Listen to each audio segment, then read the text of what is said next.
이제 아직 여름인데요. 한여름에 여러분 옛날에는 한여름에 보신탕을 많이 먹었잖아요. 요즘은 이제 뭐 혐오식품 그래가지고 이제 보신탕 집이 거의 없어졌는데 보신탕을 많이 먹는데 아마 여러분 다 아는 이야기일 겁니다.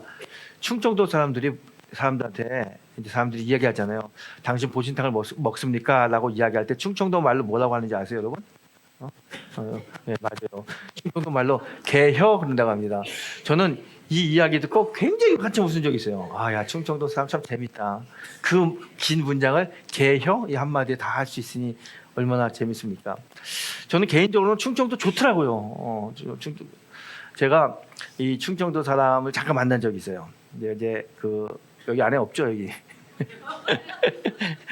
저희 안에 이제 만나기 전에 이제 있어요, 어디? 충청도 자매를 만났는데 이제 주말에 영화 보러 가자고 제가 이제 영화 보러 가자고 그랬더니 대쉬 그러더라고요.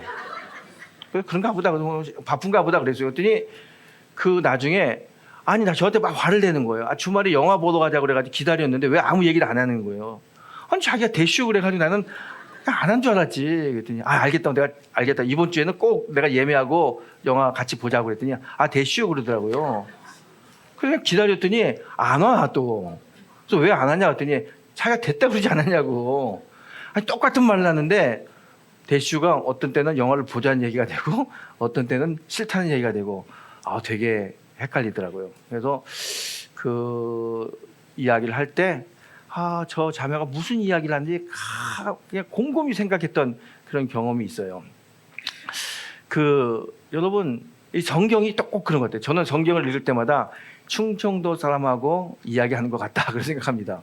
성경을 읽어보면요, 이게 성경 글자 그대로 읽을 수도 있지만 가만히 생각해 봐야 됩니다. 그 상황과 형편 똑같은 말이라고 하더라도요, 그때마다 하나님이 말씀하시는 게 달라요. 그래서 깊이 생각해 보고 이게 무슨 뜻이 있는가, 또 어떤 환경인가 살펴보다 보면 성경의 말씀이 훨씬 더 생동감 있게 오게 됩니다. 우리가 야곱의 축복이라고 하는 큰 주제를 가지고 야곱의 12 아들에 대한 이야기를 하고 있습니다.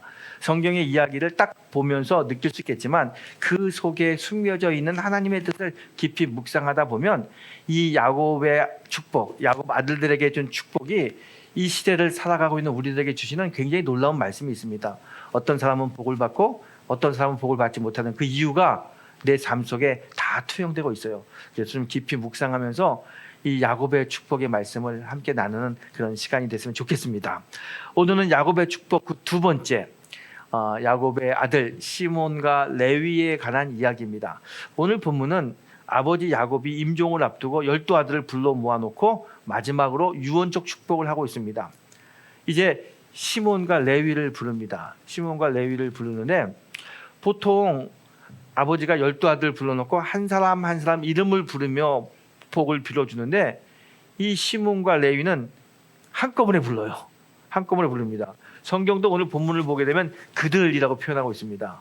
한꺼번에 불러가지고 이제 미래에 일어날 일을 말씀하고 있는데 그 일을 이제 시몬과 레위는 큰 축복, 아버지로부터 축복을 받을 거라고 생각하는데 아버지는 이 시몬과 레위 한꺼번에 불러놓고 축복하지 않고요, 오히려 저주를 합니다.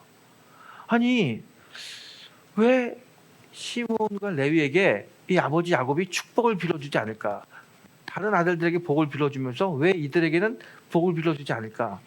그 아버지의 마음은 어떤 마음일까? 그리고 이 아버지의 저주를 들은 시몬과 레위는 어떤 마음이었을까? 오늘 그런 각도에서 오늘 설교를 함께 듣고 나누다 보면 오늘 나에게 주시는 하나님의 놀라운 은혜를 맛볼 수 있다고 생각합니다. 여러분, 야곱의 첫째 아들은 루벤입니다. 둘째는 시몬, 셋째는 레위, 넷째는 유다. 루벤, 시몬, 레위, 유다는 전부 다 야곱과 레아 사이에서 태어난 아들들입니다. 그리고 아들들 중에서 특별히 이 시몬과 레위는 성격이 비슷하고 기질도 비슷해요. 그래서 둘이 참 단짝이에요.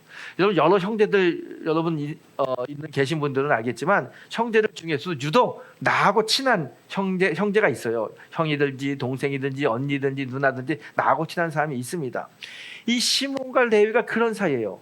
12명의 형제들 중에서도 마음이 참 잘 맞아. 그래서 어디를 가도 늘 같이 가고 사고를 쳐도 늘 같이 치고 그런 사람이었어요. 오늘 이 아버지가 아들들을 다 불러 모읍니다. 내가 이제 얼마 남지 않았는데 마지막 기력을 다해가지고 아들들 너희들에게 유언적 축복을 하겠다고 다 부릅니다. 시몬과 레위도 같이 갔어요. 아버지로부터 마지막 축복을 받기 위해서 앉아 있는데 아버지가 시몬과 레위를 한꺼번에 부릅니다. 그때부터 좀 이상한 거예요. 아니 다른 자녀들은 한 사람 한 사람 부르면서 축복하는데 우리는 같이 불러요. 그래도 아버지의 축복을 받기 위해서 시몬과 레위가 이제 아버지 앞으로 갔습니다. 무릎을 꿇고 아버지가 어떤 축복을 할지, 우리의 후손들이 어떤 복을 받을지 막 긴장하고 흥분되는 마음으로 아버지 앞에서 복을 받으려고 쫙 앉아 있는데 글쎄 아버지가 축복을 빌어야 되는데 축복은커녕 저주를 뻔 저주를. 깜짝 놀라는 겁니다. 이 아들들이. 아니 이 자리는 아버지의 복을 받는 축복을 받는 자리인데 그래서 축복 받으려고 왔는데 아버지가 우리를 저주하는 거예요. 얼마나 마음이 상하고 얼마나 자괴감이 드는지 몰라요. 다른 아들들은 다 복을 받는데 이 시몬과 레위는 아버지로부터 저주를 받아요. 어떤 저주를 받냐면 7절에 보세요. 야곱이 이렇게 이야기합니다. 그 노여움이 혹독하니 저주를 받을 것이요 분기가 맹렬하니 저주를 받을 것이라. 내가 그들을 야곱 중에서 나누며 이스라엘 중에서 흩으리로다 그래요. 이런 저주를 퍼붓는 거예요. 여러분 보통 아버지, 부모의 마음은 다 비슷하지 않습니까? 자녀들이 맨날 잘합니까? 자녀들이 부모에게 어떤 때 속을 썩이기도 하고요. 어떤 때는 저거 왜 저기 내 뱃속에서 나왔나 뭐 그렇게 이야기할 정도 정말 끔찍한 자녀가 행동할 때도 있어요.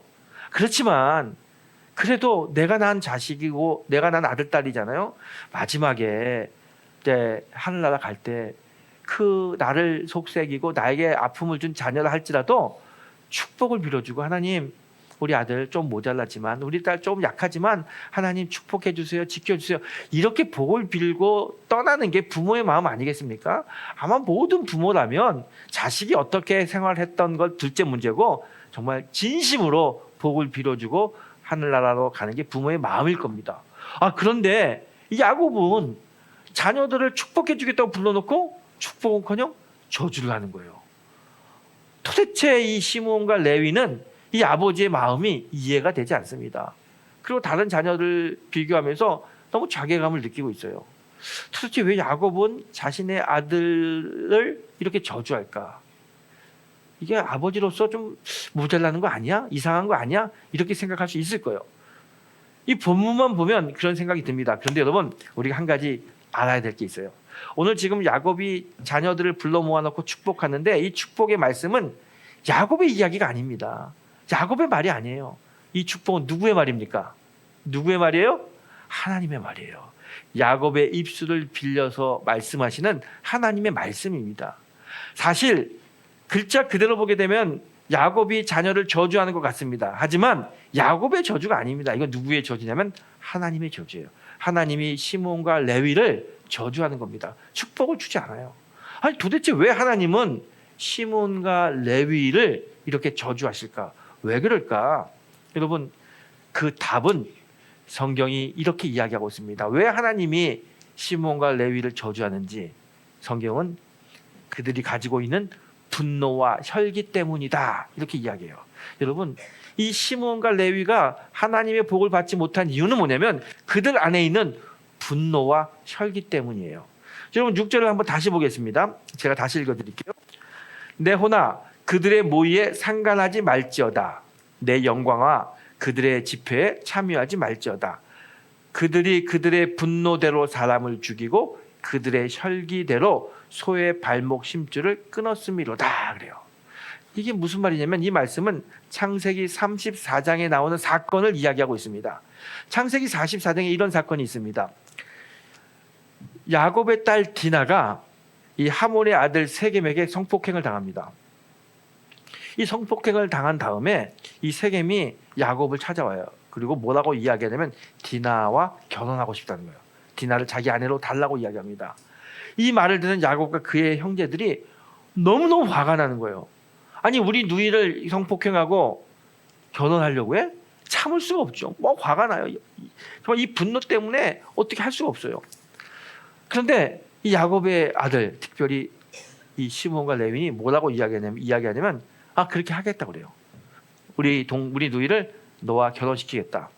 근데 한 가지 조건이 있는데 그 조건이 뭐냐면 우리는 다 할례 받은 사람들이기 때문에 그 세겜 족속, 세겜 부족의 모든 남자가 우리처럼 할례를 받으면 우리 누이를 너의 아내로 보내겠다. 이 세겜이요 그 얘기를 들으니까 너무 좋은 거예요. 이 디나와 결혼하고 싶은 마음에 돌아가가지고 자기 부족 남자를 다 불러 모아놓고 할례를 하라고 합니다. 앉은 자리에서 똑같은 사람들이 많은 사람들이 다 할례를 했어요. 여러분 할례를 하게 되면요 남자는요 굉장히 아파가지고 잘 움직이지도 못해요. 이렇게 움직이지 못하고 끙끙 앓고 있을 때 3일쯤 되던 그때 이 시므온과 레위가 칼을 들고요 그 세겜을 쳐들어갑니다. 그 세겜의 남자 모두를 싹 다 죽여버려요. 그리고 그들의 가축을 끌고 오는데 이 둘이서 그 가축을 끌고 오는데 너무 많아가지고 끌고 오는 것도 한계가 있잖아요. 그래서 끌고 오지 못하는 가축들은 칼로 그 발의 심줄을 끊어가지고 걷지 못하게 만들었어요. 세겜의 남자들은 다 죽여버리고 짐승들은 약탈하고 끌고 오지 못하는 짐승은 발목을 잘라가지고 걷지 못하게 만들고 얼마나 잔인하고 얼마나 악랄한 모습입니까? 이 잔인하고 악랄한 이 모습을 시몬과 레위가 그렇게 한 거예요. 근데 우리가 생각할 수 있어요. 오죽했으면 그렇겠어. 자기 동생이 성폭행당하고 화가 나니까 욱하는 성질에 분노심에 올라가서 복수할 수 있었지 라고 생각할 수 있을 겁니다. 그런데 성경을 자세히 보게 되면 그들이요 욱하는 성질에 그렇게 한 건 아니에요. 여러분 6절의 말씀 다시 한번 제가 읽어드릴게요. 그들의 모임에 상관하지 말지어다. 내 영광과 그들의 집회에 참여하지 말지어다. 그들이 그들의 분노대로 사람을 죽이고 그들의 혈기대로 소의 발목 심줄을 끊었음이로다 그래요. 자, 이 6절을 보게 되면 반복적으로 나오는 단어가 있습니다. 무슨 단어냐? 그들의라고 하는 단어가 반복적으로 나와요. 성경을 읽을 때 이 성경 원문에서 우리가 번역한 거잖아요. 한국말이 잘 이해가 안 되면 혹시 영어를 좀 아시는 분은 영어 성경을 보게 되면 훨씬 더 이해하기가 쉽습니다. 이 영어 성경에 보게 되면 이 그들의라고 하는 이 단어를 뭐라고 쓰냐면 in their self-will이라는 단어를 씁니다. 이 self-will 우리가 영어 시간에 배운 적 있잖아요. will이라고 하는 단어는 강한 의지 동사, 의지 단어잖아요. self-will 자기 의지가 있었다는 거예요. 의지를 가지고 세겜에 올라가서 세겜 남자들을 죽이고 짐승을 약탈하고 짐승의 발을 끊었다는 겁니다. 갑자기 욱하는 성질에 한 것이 아니라 치밀하게 계획을 하고 치밀하게 행동했다는 거예요. 이 시몬과 레위는요 이 행동을 이 계획을 실행하기 위해서 거짓말도 합니다. 어떤 거짓말을 했어요? 너희들이 할례를 받으면 우리 누이와 결혼하게 해주겠다라고 거짓말까지 시켰어요. 치밀한 계획 속에서 이렇게 잔인한 살인과 잔인한 행동을 벌린 겁니다. 이제 이들이 왜 이렇게 잔인한 행동을 했을까요? 성경은 다른 게 아니에요. 이들이 가지고 있는 분노와 혈기 때문에 이들이 이렇게 잔인한 행동을 했다라고 설명합니다. 자, 성경에 이야기하잖아요. 그들이 그들의 분노대로 사람을 죽이고 그들의 혈기대로 소의 발목 심줄을 끊었습니다. 그들 안에 있는 이 분노와 혈기가 치밀하게 나쁜 계획을 만들고 그 계획을 실행한 게 시몬과 레위라는 거예요.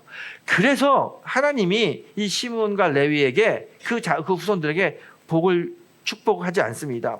여러분, 하나님은 분노가 심한 사람, 혈기를 부린 사람에게 복을 주지 않아요. 하나님은 어떤 사람에게 복을 주느냐?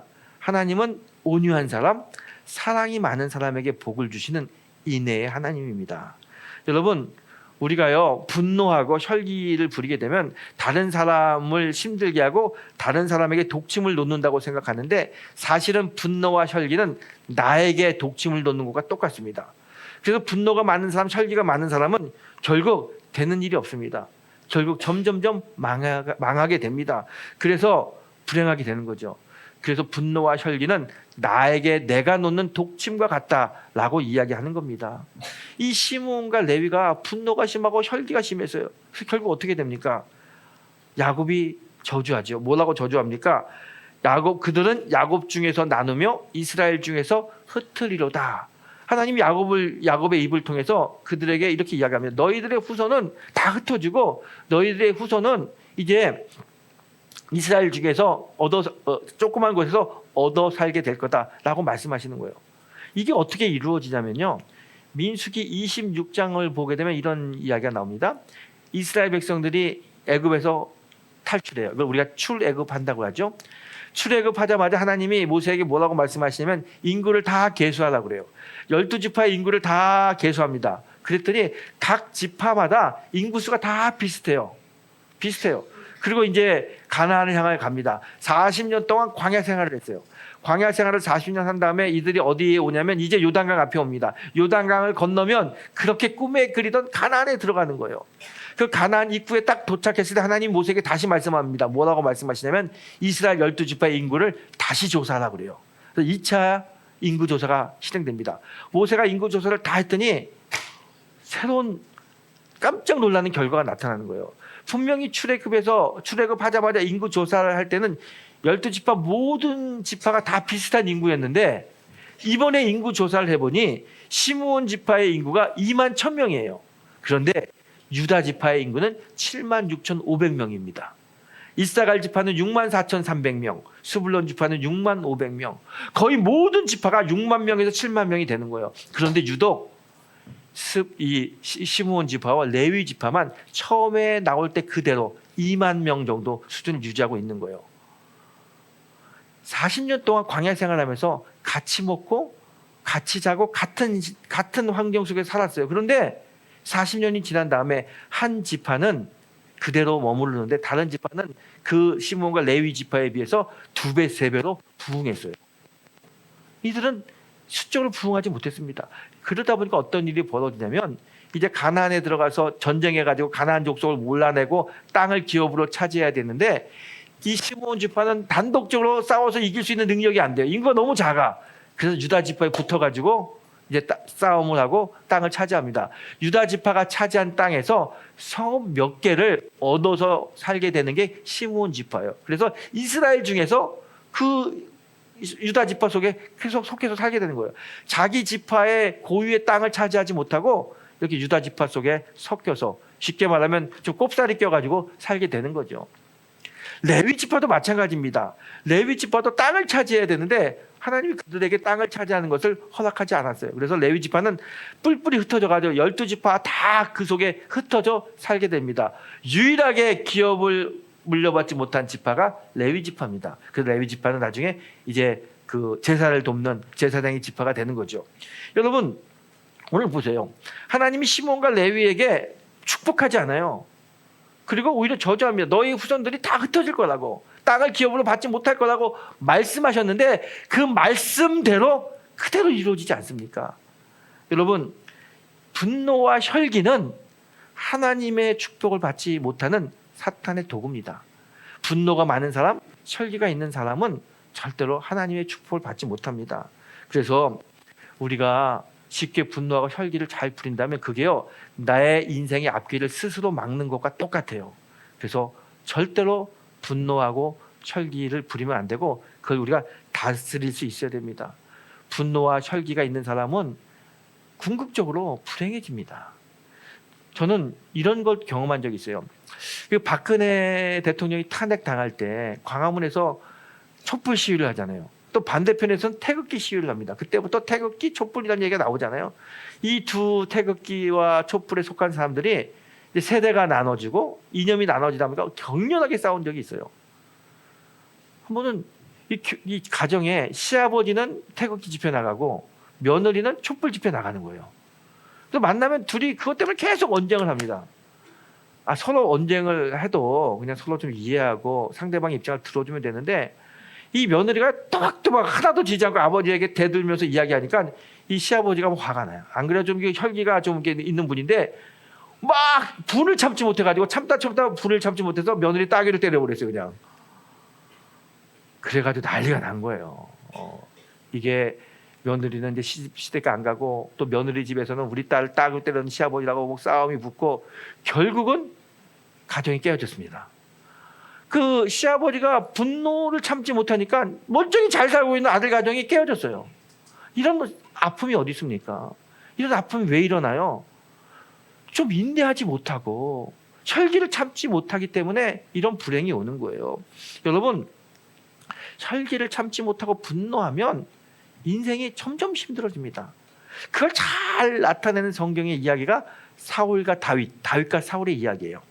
사무엘상 18장 7절부터 9절의 말씀, 사울과 다윗의 이야기를 우리 한번 읽어보겠습니다. 우리 자막이 나오는데 천천히 한번 읽어보겠습니다. 같이 읽어봅니다. 시작. 여인들이 뛰놀며 노래하며 이르되 사울이 죽인 자는 천천히요 다윗은 만만이로라 한지라. 사울이 그 말에 불쾌하여 심히 노하여 이르되 다윗에게는 만만을 돌리고 내게는 천천만 돌리니 그가 더 얻을 것이 나라 말고 무엇이냐 하고 그날 후로 사울이 다윗을 주목하였더라. 여러분 보세요. 여기서 최고 중요한 게 사울이 다윗을 주목하였더라. 이 문장이에요.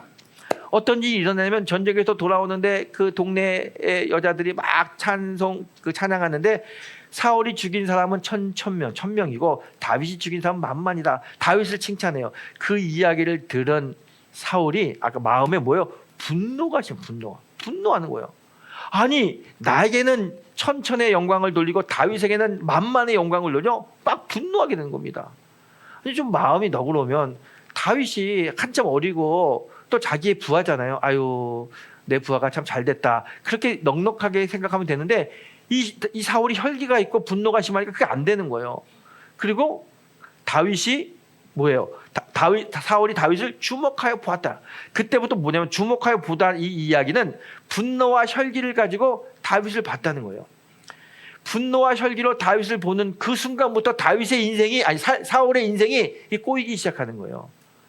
사울의 인생이 점점 불행의 길로 갑니다. 이 분노와 혈기가 가득할 때부터 점점 사울은 하나님과 멀어지고 그의 인생은 점점 힘들게 되죠. 여러분 사실 사울은요 굉장히 멋진 사람입니다. 용모도 준수하고요. 이스라엘 최초의 기름 부음 받은 사람 왕이 됐지 않습니까? 또 그의 자녀들 중에 요나단이라고 하는 잘생긴 아들도 있어요. 남부럽지 않은 그렇게 복을 많이 받은 사람이 사울입니다. 이 사울이 그의 마음에 분노와 혈기가 가득 차면서부터 점점 그의 인생이 망가지는 거예요. 어려워지는 거예요. 그런데 다윗을 보세요. 다윗은요 이 사울이 자기를 이유 없이 죽이려고 합니다. 얼마나 분하고 억울합니까? 도망 다녀요. 그런데도 분을 내거나 화를 내지 않아요. 어느 날 다윗이 동굴 속에 있는데 사울이 들어왔어요. 욱하는 성격으로 칼로 그냥 사울을 찔러 죽일 수도 있어요. 그런데 사울을 죽이지 않아요. 그냥 옷자락만 살짝 베요. 그리고 또 어떤 때는 사울이 잠들어 있는데 그때도 죽일 수 있지만 죽지 않고 물병만 가지고 와요. 다윗은 사울이 자기를 힘들게 하고 자기를 어렵게 했지만 분노하지 않고 혈기내지 않고 언제나 인자하게 차분하게 사랑으로 사울을 대했습니다. 그래서 성경이 뭐라고 이야기하냐면 다윗은 점점 강성해지니라 그러는 거예요. 이렇게 사랑의 마음을 가지고 노하지 않고 혈기 부리지 않고 사람을 대했더니 점점 강성해졌어요. 하지만 분노와 혈기의 마음을 가지고 다윗을 대했던 이 사울은 점점점 멸망하게 되는 겁니다. 여러분 잠언은 16장 32절에서 이렇게 이야기합니다. 노하기를 더디하는 자는 용사보다 낫고 자기의 마음을 다스리는 자는 성을 빼앗는 자보다 나으니라 그래요. 이렇게 자기 마음을 다스리고 분노하지 않는 사람은 그 군사의 어떤 장수보다도 낫고요. 그 사람은 성을 차지한다. 많은 복을 받을 수 있다라고 이야기하는 겁니다. 그래서 오늘 우리가 이 시므온과 레위의 이야기를 통해서 우리 자신을 돌아봐야 되는데 우리 안에 정말 분노가 있는지 혈기가 있는지 한번 돌아봐야 돼요. 여러분 혹시 제가 물어보게요. 여러분 안에 누구를 좀 미워하는 마음이 있습니까? 섭섭한 마음이 있나요? 혹시 그 미워함과 섭섭함 때문에 화가 나고 분노가 일어나는 마음을 가지고 있습니까? 그렇다면 그 마음을 오늘 없애버려야 됩니다. 그 마음이 없어지지 않고는 절대로 내 삶 속에 하나님의 축복이 임하지 않습니다. 여러분 하나님이 축복하지 않는데 어떻게 내 삶이 행복하고 어떻게 내 삶이 잘 될 수 있겠습니까? 내 삶이 행복하고 잘 되려면 하나님이 복을 주셔야죠. 그런데 하나님은 어떤 사람에게 복을 주시느냐? 분노하고 혈기 있는 사람에게 복을 주시지 않고 온유하고 인내한 사람, 자비로운 사람, 사랑이 있는 사람에게 복을 준다는 거예요. 그래서 우리는 오늘 이 이야기를 들으면서 묵상하면서 내가 내 안에 있는 혈기, 내 안에 있는 분노를 좀 치유해야 되고 내려놔야 됩니다. 여러분, 오늘 본문을 읽으면서도 어리석게도 시므온과 레위의 길을 간다면 그건 우리가 성경을 읽고 성경을 묵상하고 설교를 듣는 이유가 아무것도 없습니다. 시므온과 레위처럼 똑같이 분노하고 혈기 때문에 망하는 인생으로 간다면 이 설교가 무슨 소용이 있겠습니까? 여러분, 마음의 분노, 마음의 혈기를 내려놓으세요. 그리고 어리석게 시므온과 레위의 길을 가지 않고 전혀 다른 이 야곱의 아들 중에서 축복을 많이 받은 유다, 요셉과 같은 그들의 길로 가는 믿음의 성도가 되기를 주님의 이름으로 축원합니다. 내 안에 있는 분노, 내 안에 있는 혈기를 처리해야 돼요. 그런데 이게 잘 되지 않잖아요. 갑자기 욱하는 거, 갑자기 막 열이 확 받는 거, 이거 치료하기가 참 쉽지 않습니다. 근데 여러분, 내 안에 있는 분노와 혈기를 다스릴 수 있는 유일한 방법은 사랑밖에 없습니다. 사랑. 예수님의 사랑이 있으면 욱하는 성격, 불같이 오르는 이 혈기 다 다스릴 수 있어요. 내 안에 있는 사랑.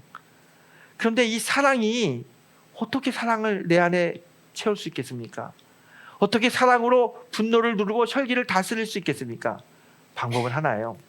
자꾸 예수님을 바라보십시오. 예수님을 묵상하십시오. 예수의 영이 내 심령에 채워지면, 예수로 충만하면 우리는 예수님의 사랑으로 내 마음의 혈기와 분노를 다스릴 수 있습니다. 여러분, 예수님은 우리의 혈기와 분노를 다스리기 위해서, 우리에게 사랑을 주기 위해서 십자가에 매달려 돌아가셨어요. 그러면서 우리에게 주님의 사랑을 가르쳐 주셨습니다. 우리가 그 사랑으로 내 안에 있는 혈기와 분노를 다스릴 수 있어야 됩니다. 분노와 혈기를 다스리는 사랑은 예수로 충만할 때 가능합니다. 내가 기분 나쁜 말을 듣고도 욱하지 않고, 에이 그래 저 사람이 그렇게 얘기할 수 있지, 또 도저히 이해되지 않는 상황인데 난 도저히 이해할 수 없어 라고 이야기할 수 있지만, 예수로 충만하면 그래 저 사람 입장에서는 저렇게 이야기할 수도 있겠다, 그렇게 넉넉한 마음이 생기는 거예요. 예수로 충만하면 이해가 돼요. 예수로 충만하면 상대방의 입장이 내 입장이 돼요. 예수로 충만하면 분노와 혈기를 다스리는 사랑의 모습이 나와요. 그래서 우리는 예수로 충만해야 됩니다. 예수로 충만할 때 우리 안에 예수의 사랑이 나오고, 그 예수의 사랑으로 내 안에 있는 분노와 혈기를 누를 수 있는 겁니다. 여러분, 2024년 행복한 삶을 살고 싶지 않습니까? 우리를 통해서 우리의 자녀들에게 하나님의 축복이 흘러 넘쳐가기를 원하지 않습니까? 그러려면 예수로 충만하십시오. 예수로 충만하면 무명이어도 공허하지 않습니다. 예수로 충만하면 내가 가난해도 부족하지 않습니다. 예수로 충만하면 내가 몸이 약해도 낙심이 되지 않습니다. 예수로 충만하면 내 삶이 하나님의 축복의 통로가 됩니다. 그래서 예수로 충만한 게 너무나 중요합니다. 오늘 이 아침 우리의 심령에 예수의 영이 가득히 부어져서 예수로 충만해서 우리 안에 있는 혈기와 분노를 누르고 하나님의 축복을 받는 믿음의 성도가 되시기를 예수님의 이름으로 축원합니다.